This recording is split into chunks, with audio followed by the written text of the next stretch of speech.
Welcome to episode 11 of OTD, your daily dose of soccer history by 17 Laws Guy. Today is November 11, 1871. It's the very first match day of the very first FA Cup. 15 clubs have entered, 7 ties on the slate, 1 club has a bye. The pitches are public grounds and cricket squares. The boots are heavy and the laws are still young, but this is the day competitive knockout football begins its run to immortality. Before we walk the ties, a quick origin story.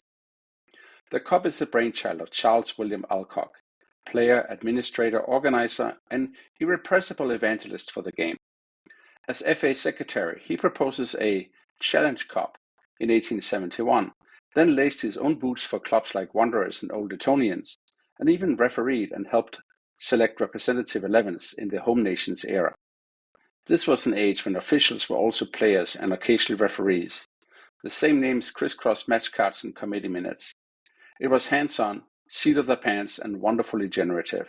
And of course, Alcock captained the side that won the very first FA Cup. All right, so to the 7 ties. 4 were played and 3 were scratched. Here are the details, tie by tie, on this Saturday, November 11, 1871. First, Barnes 2, Civil Service 0. A proper curtain raiser on the Thames.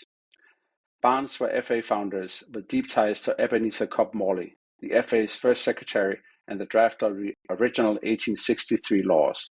On day 1, Barnes beat Civil Service 2-0. Percy Weston is credited with one of the goals. Civil Service, for their part, would become a byword for amateur longevity. But where are they now? Barnes, the original club, is long gone. Civil Service FC still plays in the Southern Amateur League. Crystal Palace 0, Hitchin 0. History's first FA Cup stalemate, and, as far as competitive association football goes, the first recorded 0-0. In true 1871 fashion, both clubs were allowed through to round 2 to keep the bracket moving. This Crystal Palace side was the 1861 club, a founding FA member. It later folded. The current Crystal Palace, from 1905, is a separate lineage. Hitchin's original club also folded. Hitchin Town, from 1928, carries the mantle today. Maidenhead 2, Marlow 0. A Berkshire, Buckinghamshire neighbourly dust-up with a long afterlife. Maidenhead won it through a brace by Young. The romance is that both names still live in the cup. Maidenhead United and Marlow FC remain ever-present of the qualifying rounds a century and a half on.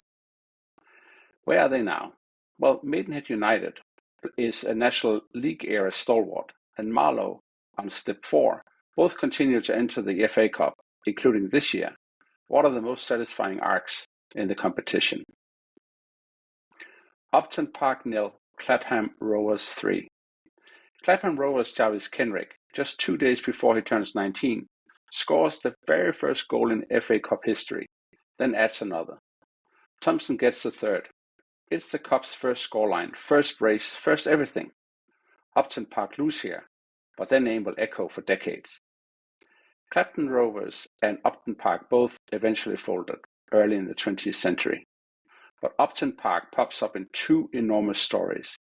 First, they were central to Preston North End's 1884 FA Cup disqualification after protesting professionalism in the tie, sparking debates that led to the FA legalizing professionalism in 1885. And second, they were the winning British side at the 1900 Paris Olympic football tournament, retroactively recognized as Olympic gold by the IOC. Those were the 4 matches played.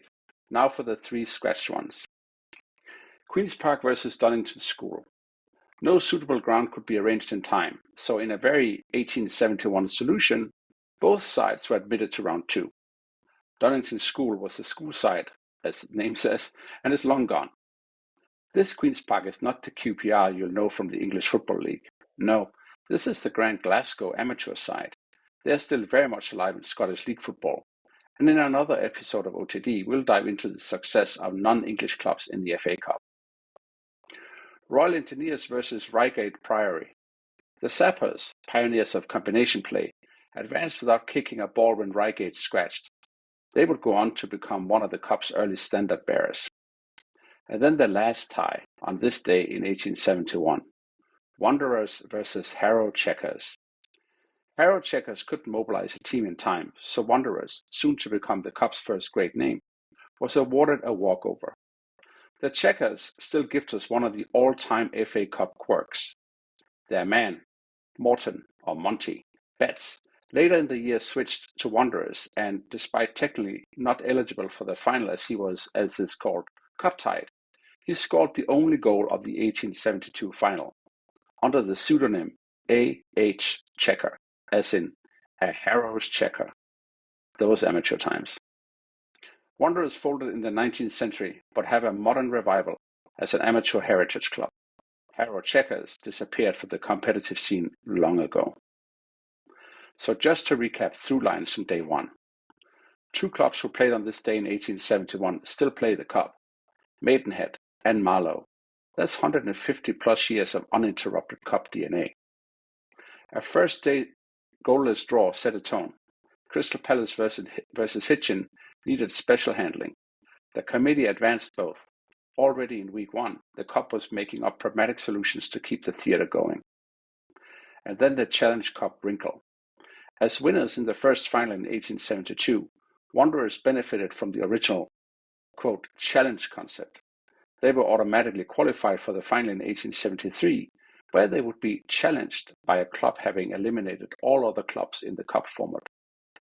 Later in the decade, Wanderers won the Cup 3 years in a row and were offered the right to keep the trophy, but handed it back on condition no club could ever retain it permanently.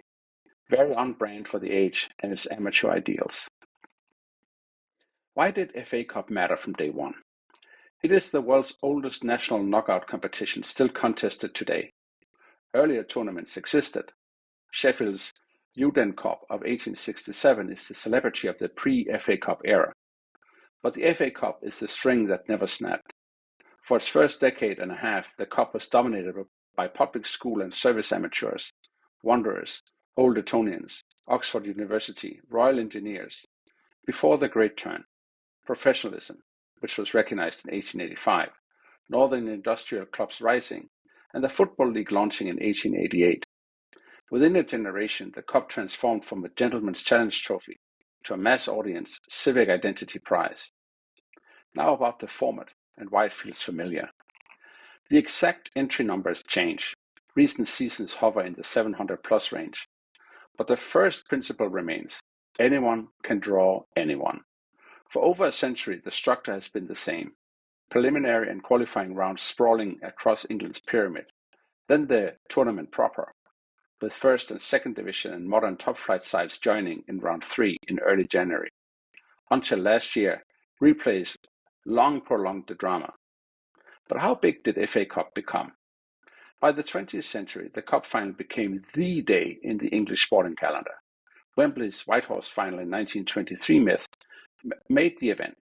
Post-war television turned Cup final day into a national ritual, and for decades, Win the Cup rivaled Win the League as a pinnacle.